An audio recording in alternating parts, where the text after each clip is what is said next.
एक छोटे से गांव में राहुल नाम का एक लड़का रहता था।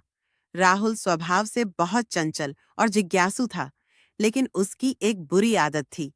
वह हर काम को टालने का आदी था। चाहे वह पढ़ाई हो, माँ की मदद करना हो या किसी दोस्त से किया गया वादा, राहुल हमेशा सोचता कि अभी नहीं, बाद में कर लूंगा। उसकी माँ उसे अक्सर समझाती कि समय की कद्र करनी चाहिए और हर काम को समय पर करना चाहिए, लेकिन राहुल को उनकी बातों में कोई दिलचस्पी नहीं थी। एक दिन गांव के मंदिर के पुजारी ने घोषणा की कि पास के जंगल में एक रहस्यमयी गुफा है, जहां हर 100 साल में एक बार कोई विशेष खजाना प्रकट होता है। पुजारी ने बताया कि यह खजाना सिर्फ वही पा सकता है जो सही समय पर सही स्थान पर पहुंच जाए। इस बात को सुनते ही पूरे गांव में हलचल मच गई। हर कोई इस रहस्यमयी खजाने के बारे में सोचने लगा, लेकिन साथ ही डर भी था, क्योंकि वह जंगल काफी खतरनाक माना जाता था। राहुल को भी इस खजाने के बारे में जानकर बहुत उत्सुकता हुई।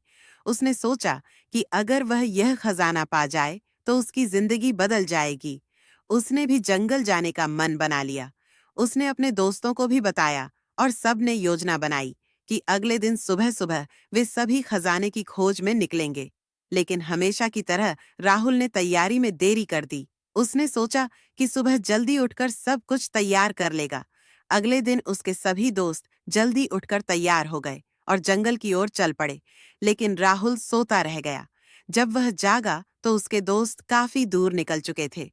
वह जल्दी से तैयार होकर भागा, लेकिन रास्ते में समय की कमी और उसकी तैयारी की कमी के कारण उसे बहुत परेशानियों का सामना करना पड़ा।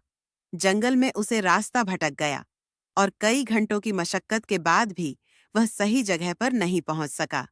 जब वह थक हार कर वापस गांव लौटा, तो उसने देखा कि उसके दोस्तों ने खजाना पा लिया था। खजाने में सोने की सिक्कों के अलावा बहुमूल्य रत्न और पुरानी हस्तलिपियां थीं। सब दोस्त खुश थे और उनका नाम पूरे गांव में चर्चित हो गया। राहुल को बहुत पछतावा हुआ।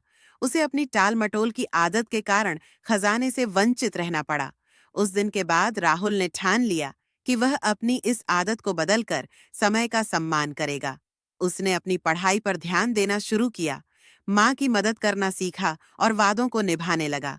धीरे धीरे उसकी जिंदगी में भी सकारात्मक बदलाव आने लगे। यह घटना राहुल के लिए एक सीख बन गई कि समय की कद्र न करने वाले अक्सर बड़ी चीजों को खो देते हैं।